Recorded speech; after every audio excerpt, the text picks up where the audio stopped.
Hey, you guys, welcome, welcome, welcome. So I am here with the fabulous Miss Lela Belle, and she's going to tell us all about who she is and who she served and just all that she got going on because her business is fabulous. You guys, you got to wait to hear this. Got to wait to hear this. So introducing Miss Lela Belle. Hello, everyone. How you guys doing tonight? I am Lela Belle. I'm the owner of Lela Belle Studio of Dance. I'm based out in Charles County, Maryland, Waldorf, Maryland. I've been in business for 10 years, and I've been doing this full time for 5 years. Wow, 5 years. And you guys catch that full time, right? Full time. Because in our industry, it's, we can find it difficult to actually run a business and be in it full time. Most of us still have another income because we don't find that this is lucrative, but it can be if we put the right structures and tools in place. So good stuff, good stuff. So I want to ask you, what did you feel like you were lacking as it relates to the dance industry, like the support? Like, what were you missing? So I will say for me, I was missing the team component of it. I was always hands-on. I was the instructor. I was the administrator. I was the owner. I was the janitor. I was the liaison. I was the, administrative assistant. I was everything to Lela Belle. And so I was draining myself. So I think that is the most biggest piece that I was missing in my business was that team component. Whereas now I have a team of instructors where I don't have to be in the classroom. I have a parent liaison. I have an administrative assistant. I have a lot of processes in place. I do a lot of stuff automatic. Now I got rid of papers.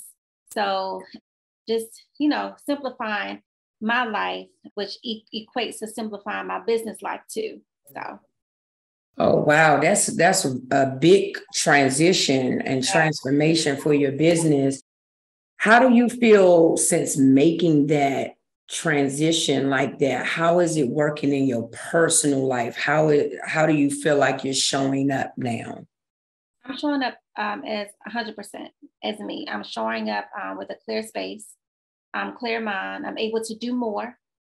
I'm able to work smarter and not harder. Yes. I'm able to expand my business in ways that I didn't know that I could because I was managing everything.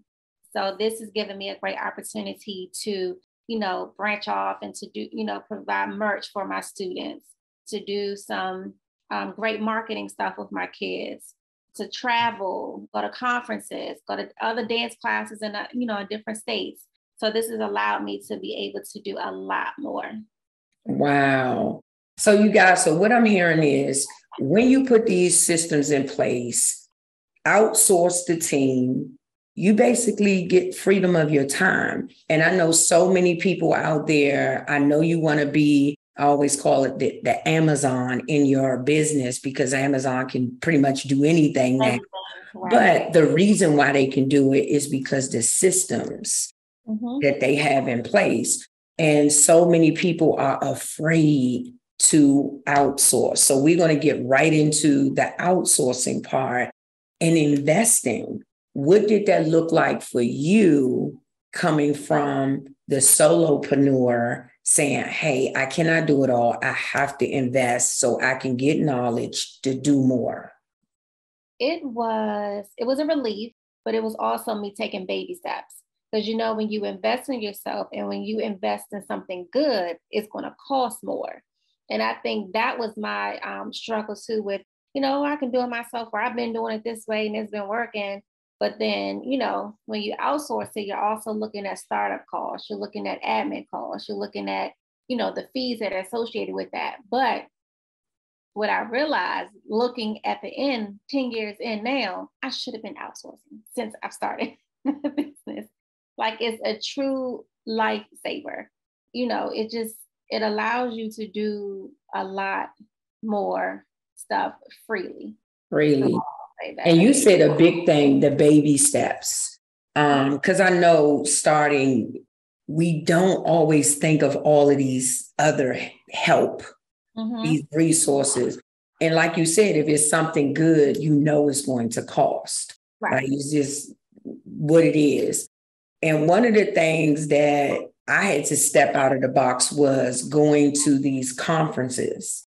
So I shared with you about the importance of conferences and going to these dance intensives where you're in the space with other dance educators around the room. And I tell people this story all the time. Every time I would go, I can literally count on my hand how many people of color that I see. And I would tell my mentees that, and I don't think people believe me. And then I'm so thankful that you got a chance to go to one. So let's talk about your experience at this conference and what even made you go. So what made me go was you. I would say that just always pouring into me, giving me different avenues, ideas, different sources, to where I can really, branch off and take off as a dance studio owner. But it just created this new momentum for me.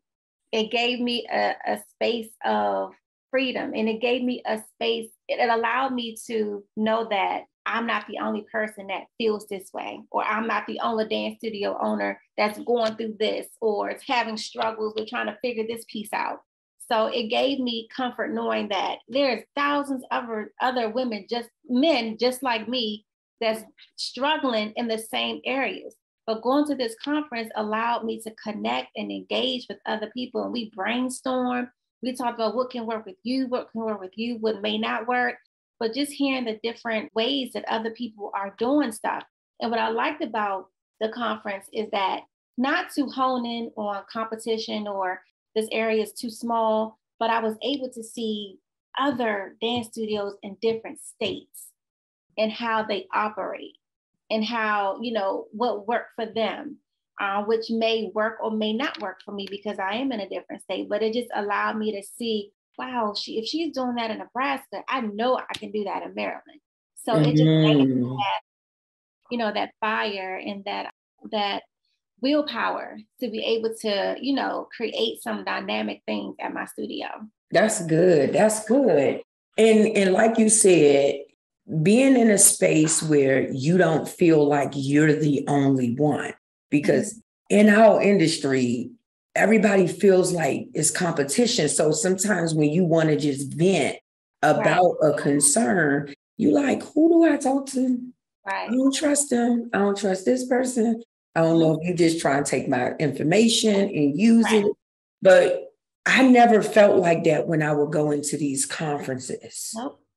I always came back with this rejuvenation, like I needed that. Because these people didn't see me as competition. Nobody in that room, even if we all did the same thing, they were so clear about helping because we were all in the same room to get personal development. So nobody came in there with this threat attitude, competition attitude. It was literally a space that kind of like, yes. I found my people. I found my people. Yes. I found my connections. I found my safe space in the dance world. So that's what I felt like.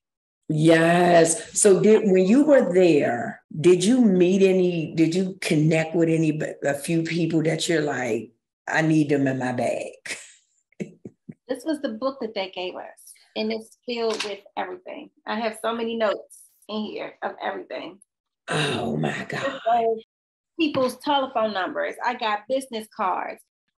My biggest thing was following everybody on social media. So we connected that way, following their personal pages, following their business pages. So I connected with a lot of different studio owners that way. And we're actually still connect. I have call her my dance sister. She's in Memphis, Tennessee. So her and we actually met up at the conference. We were social media friends, never talked, never seen each other a day in our lives. But when we met up at this conference, it just like took off like we were in this thing together. So. Wow. And that's a joy to hear because again, you don't always find people in the dance industry who is trying to take their business to the next level. Most people in our industry, especially in the DC area, most people are just comfortable. Yeah. They're comfortable. Yeah. And when you go to these conferences, it shakes you up. You're like, hold on, I'm doing this thing just too lax. Like, it's more to this. I'm playing it too safe. And when I would get to these conferences, it will always make me come back and say, it's more I can be doing for my students. It's way more I can be doing for the dance community. Right. So I had to leave that DMV and kind of just say, I gotta go. Yeah. So that's good that you listen, because I tell a lot of people to go. And the first thing people say is, it costs too much. But I'm like, it's going to cost you not to go. Not to go. I agree. So you got anything else planned? Are you going to go to any more? Well, I wanted to do twice this year, but the way one of the conferences I want to go to, that was in Vegas, the way the airplane tickets were set up, it wasn't in my budget to go for that one. But I've connected, so I'm on a lot of podcasts. So I connected with some people who got podcasts. I subscribe to their websites where we have training. We do online training. We got virtual calls. So I'm into that. You've given me a lot of podcasts that I can listen to. So I've been doing a lot of that, and just staying in the know, staying in the loop of everything that's going on in the dance world. It really is. I even today, for example, was listening to a podcast. So now I'm taking more of my time and being intentional when I'm in a car, because I would always call people and literally I had to say, no, this is my time of educating. So now I've been on these podcasts like all the time. And it's amazing how so many dance instructors have really niched down to what they want to specialize in. So I literally was on this one where she specialized in mindset for dancers. She coaches just on mindset. Oh, wow. She literally have clients that she runs a group coaching program, that kids who are competitive dancers, who when they get ready to go to nationals or big competitions, she does where they can pay for I think it's like $25 or $30 for a 25-minute coaching mindset to get them ready for nationals. And I said, God, look at this. We're in an industry where it's beyond just movement. Absolutely. And I was just like, wow, why people are being so competitive with trying to take people kids and market to people and do back crazy stuff. There's so many things that you're not even touching that you can be doing for the community of dancers. I literally brung a lady in who teaches nutrition just for dancers. She came and she did a Zoom for my mentorship program. This is all she does. Oh, wow. She literally just do Zoom workshops, and she says she does like 2 or 3 in-person workshops for different companies, but mostly all her trainings are virtually, and you could just book her. And I was just like, wow. That's amazing. Amazing. So it's amazing when you know that continuing education that it can now bring to you and say, okay, we got to up level this. So I'm glad that you went and you were able to listen, because I literally tried to tell this to so many people and they're like, I don't know if that can help me. I wonder, is that information going to be valuable? I'm like, if you get in that room, it's just you got to get in the room. Is valuable, and being touching and shoulder rubbing with just people with all this knowledge is just amazing. It's amazing. And I know Gold, I still yet to meet him, and I've been on so many of his things, but I hear his retreat is it's just amazing.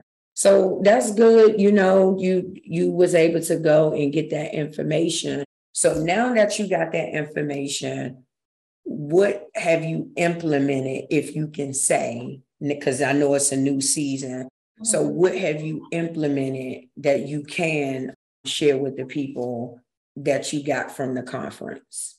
So I've condensed a lot of my stuff, meaning as far as administrative wise. Well, I've been had this system, it's called the Dance Studio Pro system, but I'm pushing that more. I'm not doing a lot of paper and a lot of, hand signature. Everything is automation now. Everything is online. Everything is inside of your parent portal at your fingertips. So that is another thing that at the conference they were stressing, like, get rid of all that stuff. It just confuses the parents. Just have one thing, one site, one place that they can go, and everything that they need is right there. So that's what I've definitely implemented.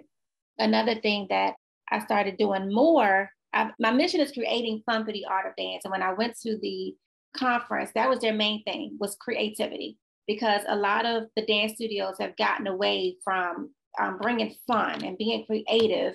Everybody wants to do competition. Everybody wants to be the best. And I heard it from Reed Gold's mouth. They're seeing the same kids doing the same competition number over and over. And they're like, well, what can your other kids do? Are they having fun? Are they really enjoying it? But you're just pushing this one child to do 18 different routines, and we're not seeing what else your studio can produce. So, I've really taken in consideration with that, which is keep being creative and keep, like you said, doing the mental capacity of the dance world as well. I've added a lot more creativity with that, with the studio. I'm utilizing a lot more props in the studio. And then another thing I'm working on is the body structure, the anatomy. That's what I'm really big on. So I've signed up for courses. I got books on just like the body, what makes your turnout, how you, tuck in your butt, how your hips. So a lot of that stuff I'm really working on now, because that's what they stress too. Like, you can't expect the child's turnout to be extreme.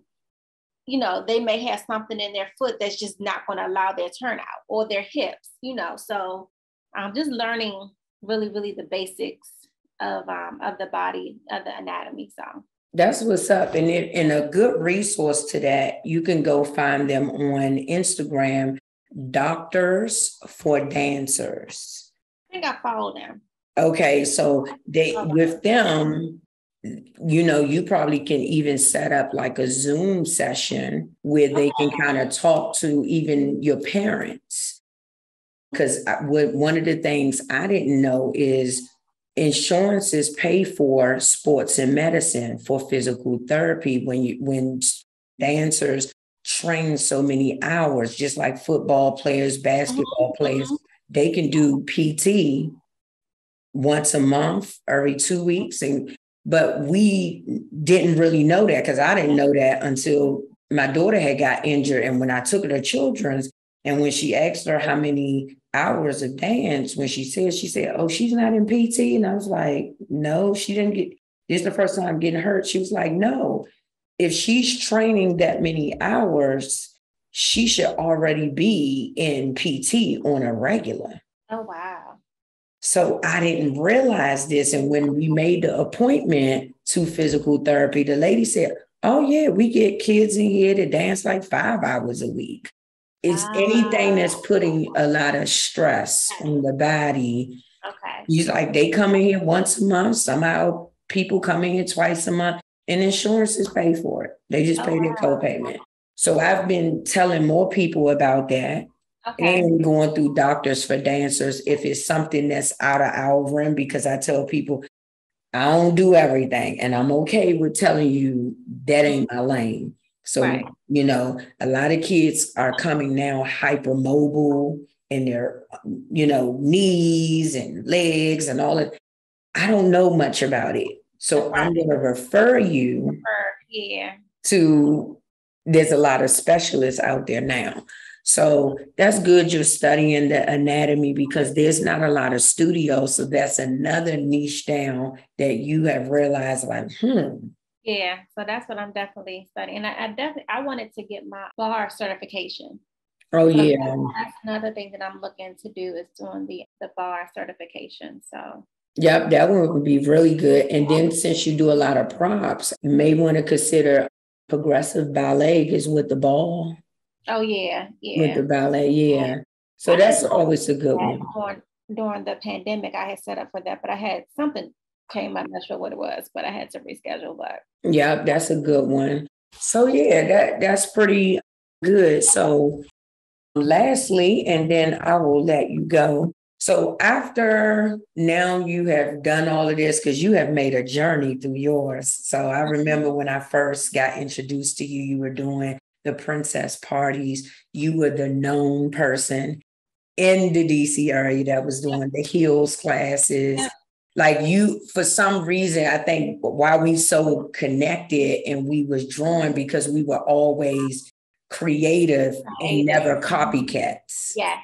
Yeah. We were never copycats. We were always people who literally created something and stood alone. And now what people tried to do with it, that was on them. But we were always the first to do it. I agree. Yeah. So yeah, so that's always been you, always gonna be where you just stand alone. So since we started working together on like coaching stuff and you getting advice, how do you feel like I have helped or contribute to any of what you're doing now? I think you have helped me create a new face for Lela Belle. As far as branding, you've given me tips and tools, the knowledge, the educational component. You've connected me with whether it was a person that can, take me to the next level with the educational piece, or whether it was, somebody that's really good in competition, if I wanted to go that route, whether it was marketing, costumes, uniforms, getting my stuff branded. I think you have tremendously helped me in that area. And then also just formulating my programs. I remember I booked several of your sessions and I'm like, Lonnie, I'm going over time. He was like, he can keep going. So I booked several of your one-on-one sessions where we actually sat down and literally wrote out like word for word, structure to structure, piece to piece. And it wasn't no fluff. It wasn't no, you giving me an assignment, I got to do some research. No, we researched together. You had your phone out, I had my phone out. So it was a real, intimate coaching session that allowed me to take what you had, put it all on paper, and to go implement that into the studio. So I'm very, very grateful, for that. And then, talking to another dance studio owner. I know you're not doing you don't own the studio now, but you're more so on the acro side. But I just felt comfortable in our conversations. I felt comfortable and confident in our conversations that, stuff that I shared with you, my troubles, my concerns, my woes, that was confidently shared with you. Yeah. And I felt like it was, it was a safe place to where I was able to, vent, then you was able to turn my venting sessions into, okay, well, this is what we're going to do. This is the process. These are the tools. These are the tips. And we're going to just turn this thing around. So I would definitely say you definitely attributed to, the success. And then being that I'm 10 years in, it kind of had like I needed to get my momentum back. Yeah. When you're doing something for so long, it's kind of like, what's next? Or got to do this again. And it was like talking to you was like a breath of fresh air, just rejuvenating and getting me back going, getting me good ideas, So definitely appreciative, definitely of that. So if anybody would need coaching, I would definitely recommend, Yes. Thank you. Thank you. Look, I try because I know our industry can be lonely in the African American community. Right. I don't know, the backbiting and again, the competition space. And it's like, okay, I wish we had something because we do need to understand each other's things that we go through, because I understand other communities go through different stuff. Right. They don't always have the same issues and problems that we may face in our businesses. So it's always good to see somebody that look like you, but not trying to come in and regulate with their own motives. And it's like, you came and you did it, and your whole program looks like, ooh, like, wow. And it's like, I'm in my own space. I'm not trying to compete with nobody. I'm not trying to, be at where this person is, or this person is, I'm rooting for everybody. Like I said, I've have a waiting list, and I've, referred some of my students on the waiting list to go to other dance studios. So it's, I'm all for supporting the dance community, but I'm just like in my own Lela Belle world. And yeah. Did y'all hear that? It's a waiting list. Let me tell you, because she didn't always have this waiting list. No. You have to have systems and processes and being able to invest in yourself to now say, I have a waiting list. So those of you who are sitting there saying, Ms. Lonnie, I got issues with enrollment. I cannot seem to figure out where to get the kids from. The kids are out there. Yeah. Are you speaking the language to their parents to get them in the door? Also, to speak to that, I've had a couple parents say they watch me personally before they enroll my child. Wow. So me being the face of my brand says a lot. Says a lot. A lot. So y'all need to listen to that, because when they say your personal brand is you, people buy you, they mean that. They do.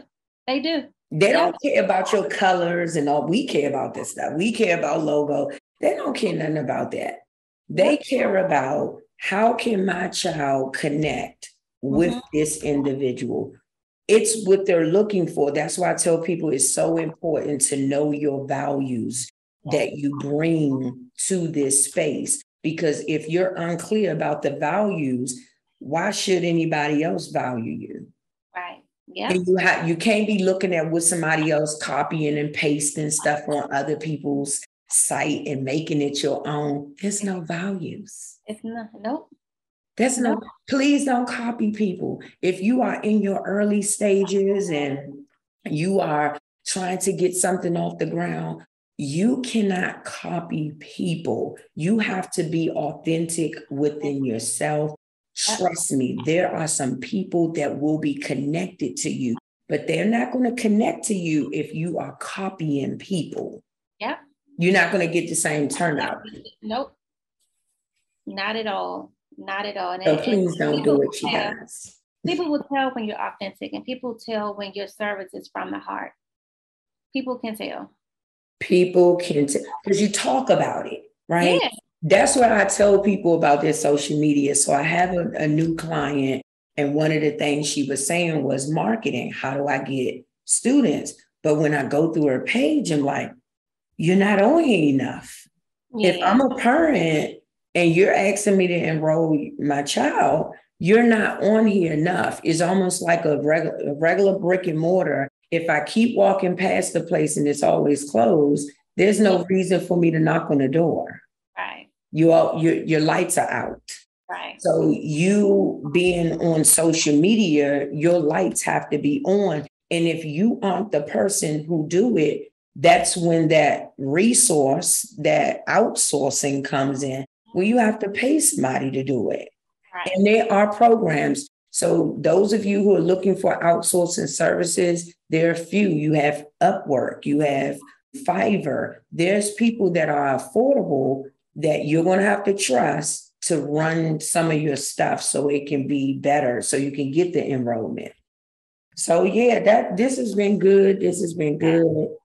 I thank you for joining me on this beautiful testimonial call. So thank you.